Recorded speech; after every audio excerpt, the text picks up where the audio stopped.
ஜெபம் ஒரு மனிதனுக்கு சமாதானமான நித்திரை என்ன பண்ணும்? கொண்டு வரும். அல்லேலூயா. தாவீது பார்க்கிறோம், அப்சலோம் பிரச்சனை பண்ண உடனே எந்த நாட்டு ராஜாவின் கால்ல போய் என்ன பண்ணல? தாவீது விழல. நம்ம வாசித்தோம். அப்ப தாவீது ஒரு சவுலால பிரச்சனை வரும்போது ஆக்கீஸ் அப்படிங்கிற ஒரு ராஜா கிட்ட அண்டி என்ன பண்றான்? ஒரு ஊர்ல போய் என்ன பண்றான்? இருக்கிறான். அது மிகப்பெரிய தவறு. தாவீது பண்ண மிகப்பெரிய ஒரு தவறு.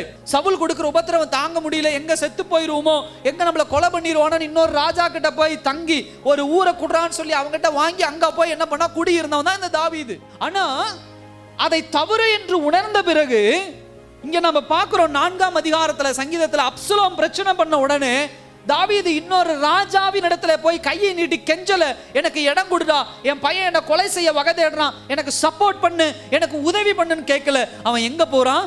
1ஆம் வசனம் 2ஆம் வசனம் யார் இடத்துல போறான்?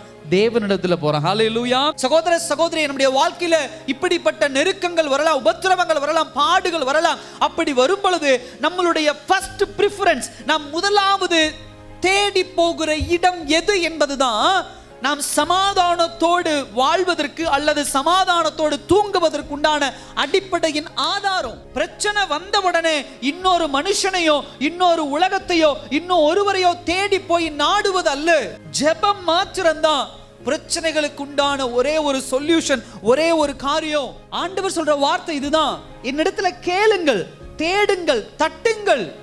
ஜெபத்தை குறிக்கக்கூடிய ஒரு காரியம் இது. பழைய ஏற்பாடு புத்தகம் ஆனாலும் சரி, புதிய ஏற்பாடு புத்தகம் ஆனாலும் சரி, தேவனை தேடுவதுதான் நம்முடைய வாழ்க்கையில முதலாவது இருக்கக்கூடிய ஒரு விஷயம்.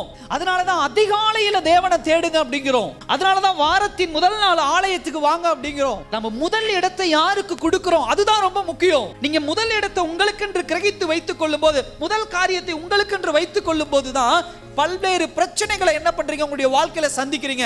ஒரே அடியா ஆண்டவரை குறை சொல்லிடுறோம். நான் ரட்சிக்கப்பட்டுட்டேன், ஞானசானம் எடுத்துட்டேன், திருவிருந்து எடுத்துட்டேன், என் வாழ்க்கையில எல்லாமே கிடைக்க மாட்டேங்குது, ஆண்டவர் நான் ஆசீர்வதிக்கல, நான் திரும்ப உலக பிரகாரமான வாழ்க்கைக்கு போறேன் அப்படி நம்ம போறது மிஸ்டேக். அதுதான் தாவீதுடைய வாழ்க்கை பார்க்கிறோம். முதலாவது என்ன பண்றான்? பிரச்சனைகள் வந்தோட தேவனை தேடி என்ன பண்ணுகிறான்? வருகிறான்.